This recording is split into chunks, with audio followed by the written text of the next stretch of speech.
I'm going to introduce you to literally every person who has ever been a part of the United States Congress. Between his business acumen and his father dying from an infected wound and leaving him a large inheritance, Morris was quite successful. Lee Resolution, the 38-year-old merchant and former sea captain. Hey, old Crazy Eyes is back. President pro tempore would have to be in charge, and that person was? Well, shit. How many senators were on time? No quorum! Oh boy. That can't be good.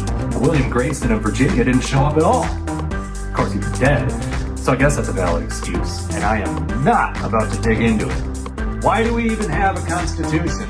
It started on... Oh, what the... God damn.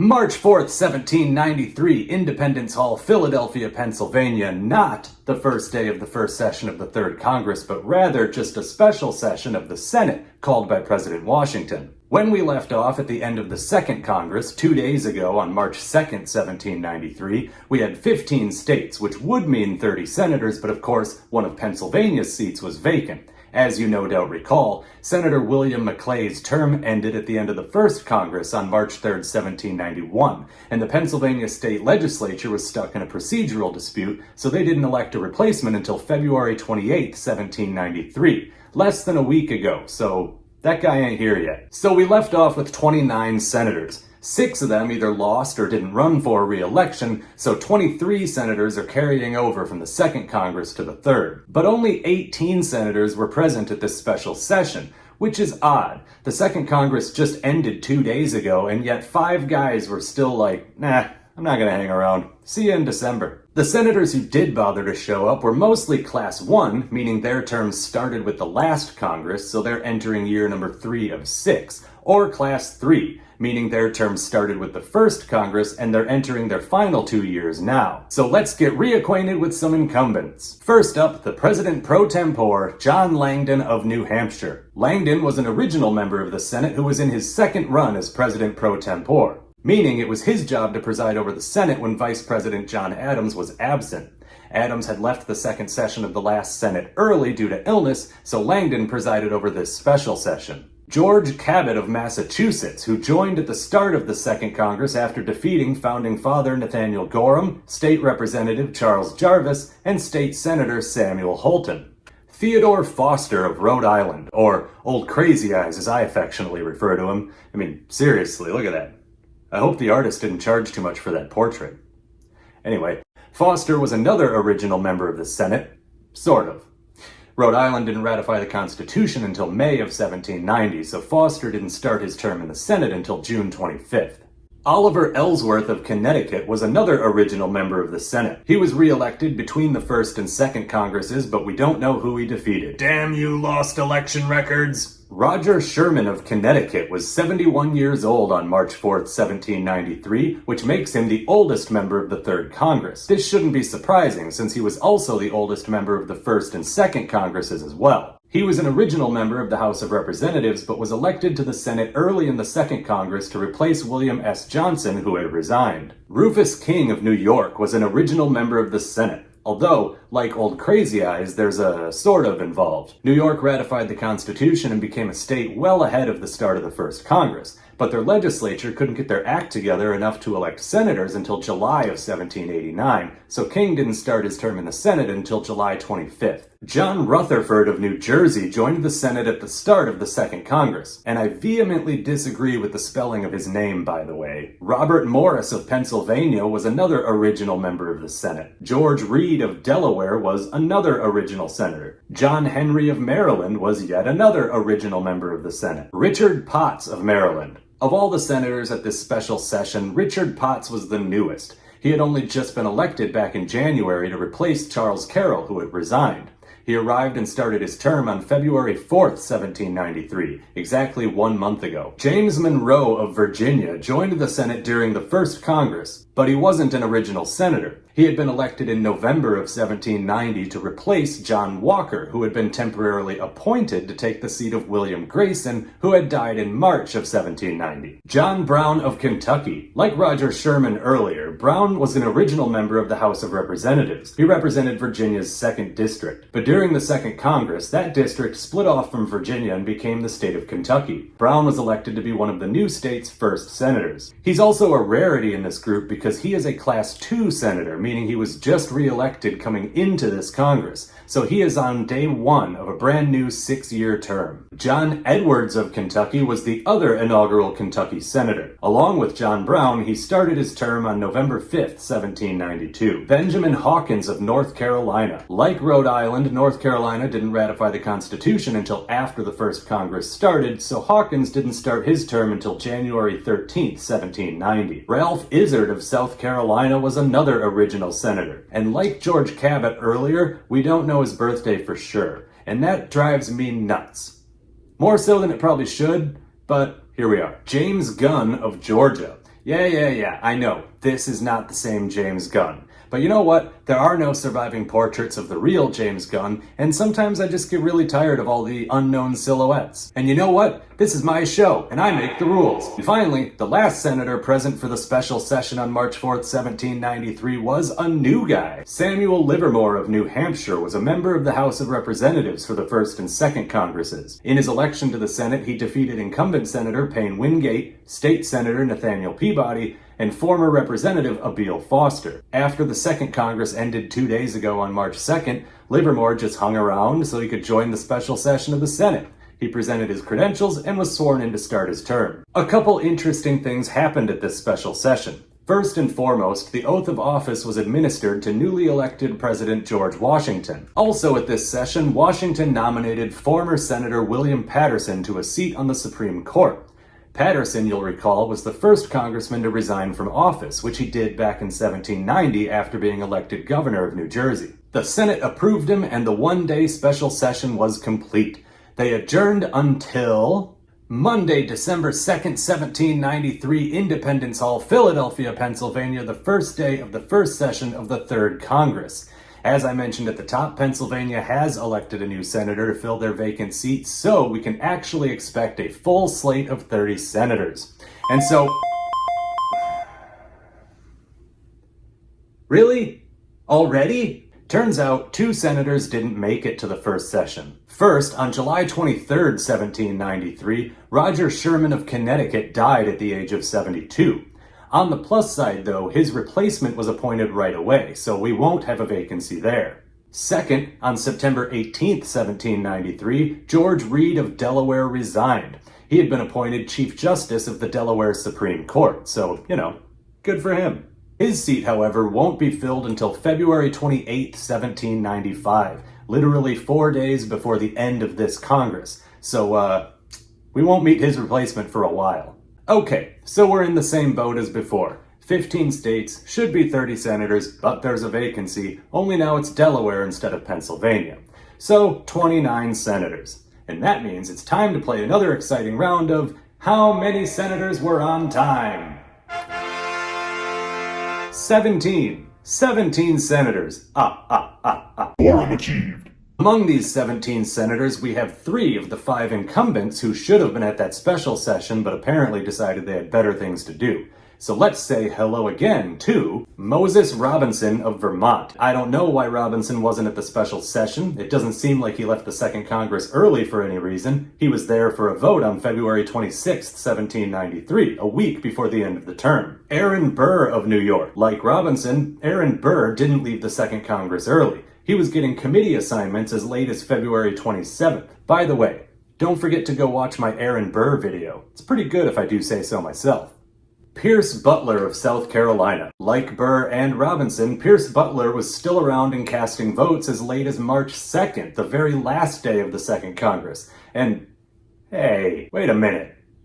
Where did Robinson go? He must have pulled an Office Space trick and bounced early on Friday before, President Lumbergh here came around asking people to work Monday. Anyway, unlike Burr and Robinson, Pierce Butler was a Class II senator, meaning he had to be re-elected coming into this Congress, which he was all the way back in December. But maybe he just didn't have his credentials or whatever just yet. Then again, John Brown was also just re-elected in December, and he was at the special session, and there was nothing about credentials for him.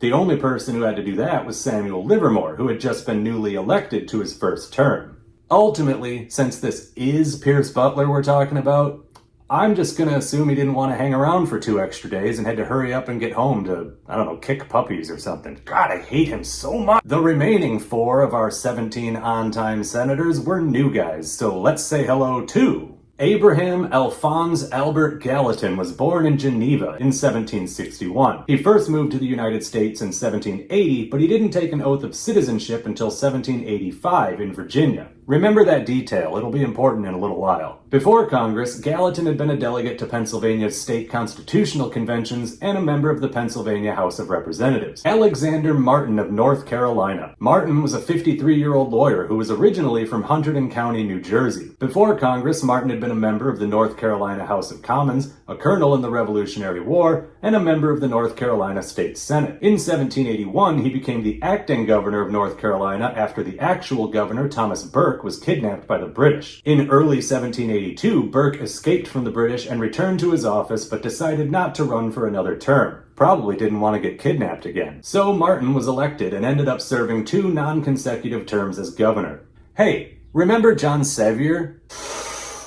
He was the North Carolina representative from the first Congress who had led the State of Franklin movement and ended up getting arrested, but then pardoned and then became a representative for that part of North Carolina, but then North Carolina ceded that land to the U.S. and it became part of the Southwest Territory, so by the time Sevier got to Congress, his district didn't exist anymore. Remember that? Of course you do. You have all these episodes memorized after all. Anyway, Alexander Martin was the governor who pardoned Sevier in 1789. And here's a neat coincidence. In the election coming into this Congress, Martin defeated incumbent Senator Samuel Johnston, who had been the North Carolina governor who ordered John Sevier's arrest in the first place. John Vining of Delaware was an original member of the House, serving as Delaware's sole representative for both of the first 2 Congresses. Interestingly, he was elected to the Delaware State Senate during his time in the Second Congress, and actually left Congress to do that job. He didn't resign, though. He just never showed up to the second session. But not long after his term in the state Senate started, that state legislature elected him to the United States Senate. He didn't resign from the state Senate, though.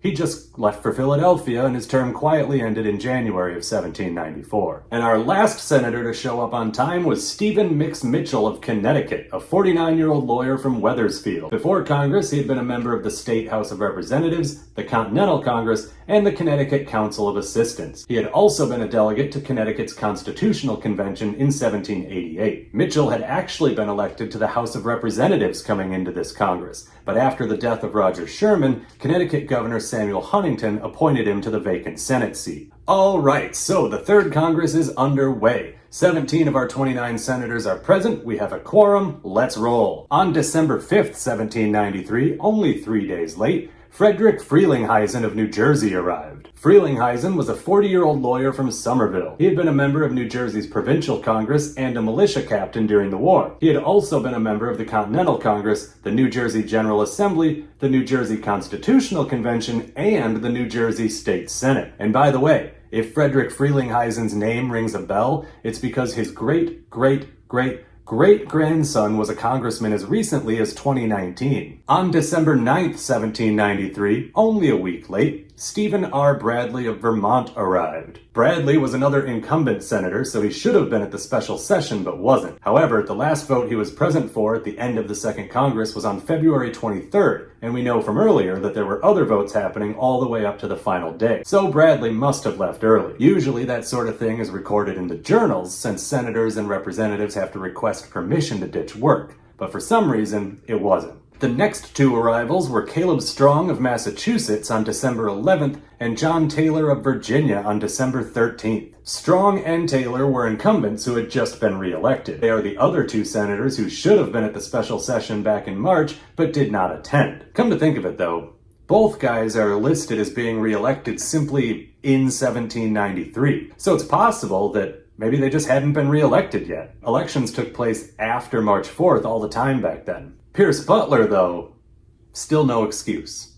Asshole. Also on December 13th, William Bradford of Rhode Island arrived. Bradford was a physician and lawyer who had first gotten into politics all the way back in 1761 when he was elected to the Rhode Island House of Representatives. During the war, he served on committees of safety and correspondence. For a few months in 1775, at the age of 46, he was even a major general in the Rhode Island militia, but left that job to become the deputy governor of Rhode Island, what we would today call lieutenant governor. Then it was back to the Rhode Island House of Representatives for the next 13 years. Also, with Roger Sherman dead, the 64-year-old Bradford was now the oldest member of the Senate. And by the way, if William Bradford's name rings a bell, it's because his great-great-grandfather was the William Bradford who came over on the Mayflower in 1620 and served as one of the early and frequent governors of the Plymouth colony. On December 16th, James Jackson of Georgia arrived. If you've watched the first episodes of this series, which of course you have and have memorized, then you already know about Jackson. He was a representative for the first Congress and narrowly lost re-election to Anthony Wayne for the second Congress. He challenged the election, claiming election fraud, and the trial took place in the House of Representatives, where Jackson presented his case. And he won. Sort of. The House declared the election invalid by a unanimous vote, but was split on whether or not to give that seat to Jackson. They ended up declaring the seat vacant. But by the time Georgia held a special election to fill that seat, Jackson had turned his attention to the Senate and was elected to this seat instead. On February 19th, 1794, James Gunn finally arrived in Philadelphia, only 2.5 months late, and with that, the Senate is finally full, or at least as full as it could be, considering the vacant Delaware seat. This would only last for 9 days, though. On February 28, 1794, the Senate voted 14-12 in favor of declaring the election of Pennsylvania Senator Albert Gallatin void. Let's back up a bit. December 2nd, 1793, the first day of the first session of the Third Congress, was the day that Gallatin joined the Senate.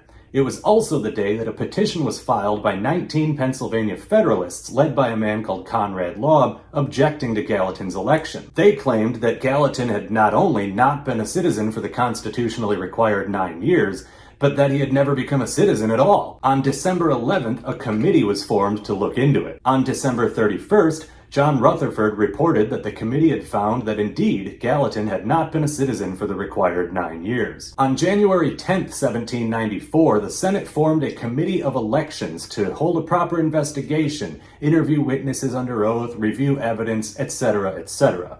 This committee would also be responsible for investigating any future election challenges. On January 13th, 7 senators were assigned to the committee. You may think that congressional inaction is kind of a modern problem, but oh no, that's how it's always been. The committee did their investigating, interviewed their witnesses, reviewed their evidence, etc., etc., and on February 10th, Stephen R. Bradley read their report to the Senate. They resolved to begin the debate on February 12th. In the meantime, though, on February 11th, the Senate voted to open their doors to the public during these debates. This was a pretty big deal because up to this point, all Senate business had been conducted behind closed doors, in stark contrast to the House of Representatives, which had always been open to the public. On February 20th, the Senate took it a step further, voting 19-8 that starting with the next legislative session, the doors should be open to the public every day. The Gallatin debate went on for 2 whole weeks. Now, the basic, oversimplified version is this. The argument against Gallatin was that he never actually became a citizen. The one oath that he took in Virginia in 1785 didn't even matter because Virginia law required 2 oaths to be taken and that they be done in a proper courtroom, not just in front of a magistrate as Gallatin had done. And even if that had made him a citizen, that was 1785, which was not 9 years before his election to the Senate in 1793. Gallatin's argument was that he had moved to America in 1780 and participated in the drive for independence by contributing financially. Once that independence was achieved, he argued, everyone in the United States automatically became citizens of the brand new country. He also argued that the citizenship requirements of the Constitution were irrelevant because the Constitution hadn't been ratified until 1789 and should therefore only apply to people who came over after 1789. Round and round and round it went. But there was also a political element to all this. Political parties, as we know them, weren't official yet, but the Democratic, Republican, and Federalist factions were already feuding pretty bitterly. And so, while Gallatin's citizenship may have been the surface issue, party politics were the driving force underneath. Gallatin was a prominent Democratic Republican and a vocal opponent of Federalist leader Alexander Hamilton, and the Senate had a Federalist majority.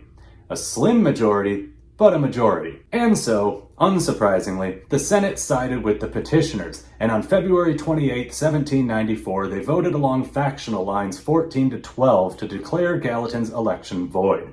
There's no doubt in my mind that if the Democratic Republicans had held the slim majority, then the vote would have gone the other way and Gallatin would have stayed in the Senate. But they didn't, and so he didn't. And so that Pennsylvania Senate seat was once again vacant. Boy, I sure hope that factional divide doesn't come back to cause more problems down the road. Let's see what this next paragraph says. On March 24th, Kenzie Johns, a Federalist, arrived to fill the vacant Delaware seat. But instead of being elected by the state legislature, he had been appointed by Delaware Governor and future Federalist Senator Joshua Clayton.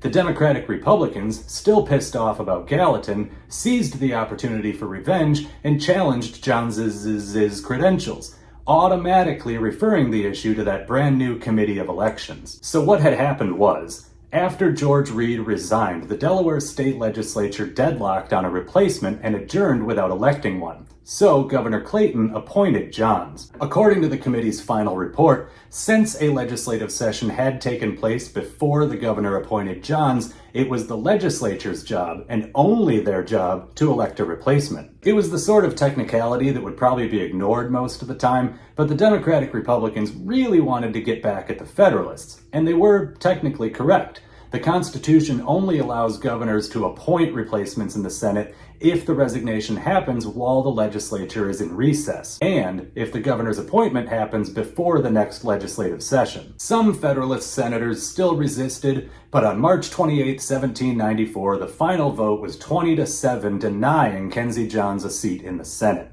And so, that Delaware seat remained vacant. And speaking of vacant seats, on April 24th, 1794, James Ross arrived from Pennsylvania to take the seat vacated by Albert Gallatin. Ross was a lawyer from Delta, and at just 31 years old, he was the youngest member of this third Senate. He had been a delegate to the Pennsylvania State Constitutional Convention, and that's pretty much it. So now the Senate was, once again, full, or at least as full as it could be, considering the vacant Delaware seat. This would only last for a few weeks, though. In May, both of Virginia's senators resigned. First, on May 11th, John Taylor resigned. I have no idea why.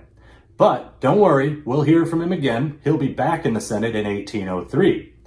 And then resign again. But then he'll be back again in 1822. And then die in office. The other Virginia senator, James Monroe, resigned on May 27th after President Washington nominated him to replace Gouverneur Morris as Minister to France. This is the last we'll see of him, but don't worry. He did just fine for himself over the next 30 years. So the first session ended on June 9th with 3 vacant seats. Nothing exciting happened over the recess, and the second session started on November 3rd, 1794, Independence Hall, Philadelphia, Pennsylvania, the first day of the second session of the Third Congress. And guess what I get to say for the first time since 1790? No quorum! That's right, only 10 senators were on time. And in a nice callback to the first Congress, they just kept having to show up every day and then adjourn until the next day.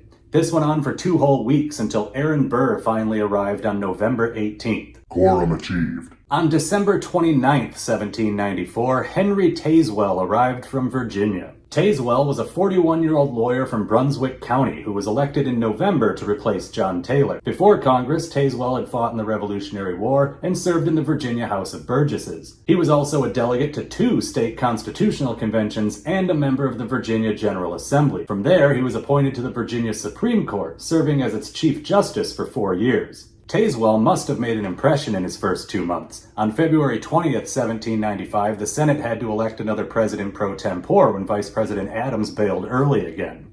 First, they elected Samuel Livermore, who said, no thanks. so they elected Tazewell instead. On February 28, 1795, just a few days before the end of this Congress, James Gunn of Georgia finally arrived. Yeah, bro was 2.5 months late to the first session and now 4 months late to this session. He traveled all the way from Georgia to Philadelphia just to participate for 4 days and then go home. Also on February 28th, Henry Latimer of Delaware arrived. His journey was a little bit easier. He only had to travel from downstairs. After Kenzie Johns was rejected, the deadlocked Delaware state legislature had to come up with someone they could agree on. Eventually, they settled on Henry Latimer, who was their sole representative in the House. In fact, he had actually lost that election and then challenged it and won, but we'll get into that in episode 3B. Latimer was a logical choice because A, he was already in Philadelphia, and 2, he had already lost the election for the next House of Representatives, so that vacancy would only last 4 days before a new term started anyway. Latimer was a 42-year-old physician from Newport. He had graduated from the University of Edinburgh Medical School in Scotland in 1775, just in time to use his newfound skills to aid the Continental Army in the Revolutionary War. Eventually, he followed the footsteps of his father and older brother and served in the Delaware General Assembly. He then served in the United States House of Representatives for just over a year. And that brings us to March 3rd, 1795, the end of the Third Congress. And wait. There's still a vacancy. Yes, it seems that Stevens T. Mason never arrived.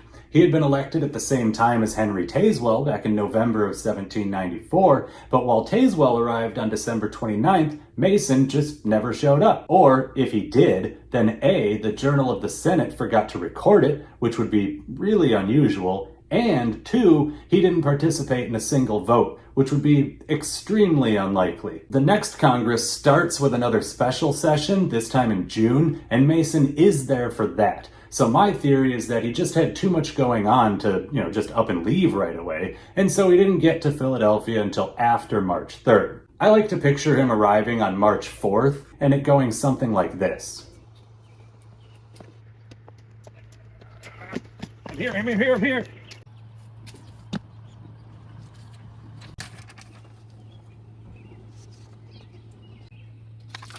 God damn it!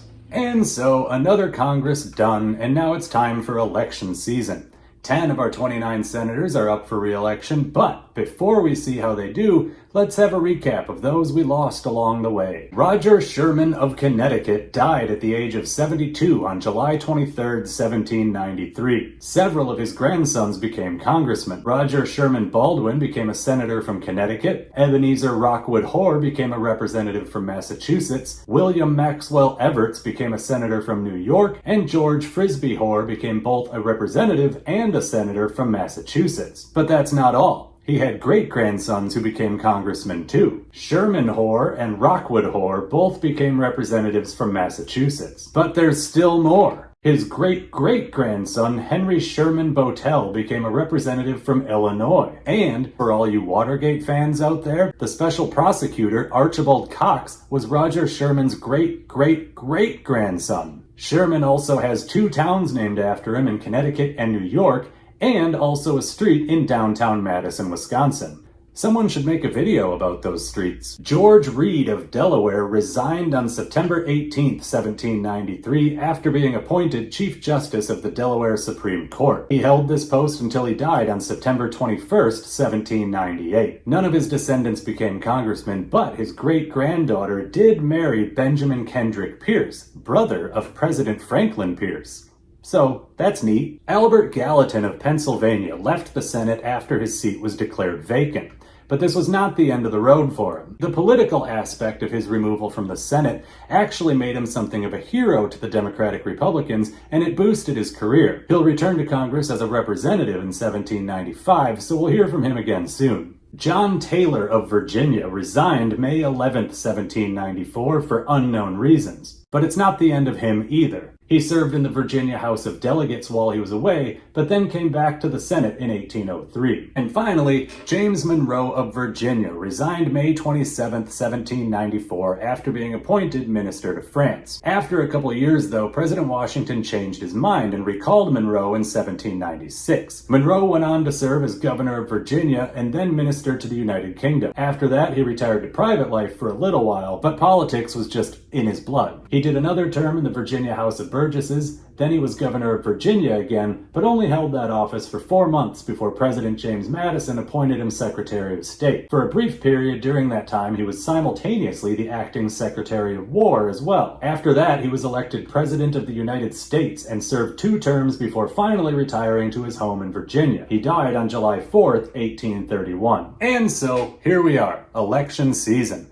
10 senators up for re-election. Let's see what happens. James Gunn of Georgia, John Henry of Maryland, Rufus King of New York, and John Langdon of New Hampshire were all re-elected. Congratulations to them. Hopefully, James Gunn decides to actually attend the 4th Congress a little bit more than he did the 3rd. Stephen R. Bradley of Vermont lost his election to Elijah Payne and went back to practicing law. But fear not. He'll be back in 6 years when he defeats Payne for this same seat. So that leaves us with 5 senators who are going away forever. Stephen Mix Mitchell of Connecticut did not run for re-election. He was appointed to the Connecticut Supreme Court and in 1807 became its Chief Justice. He held that post until 1814 when he reached the age limit.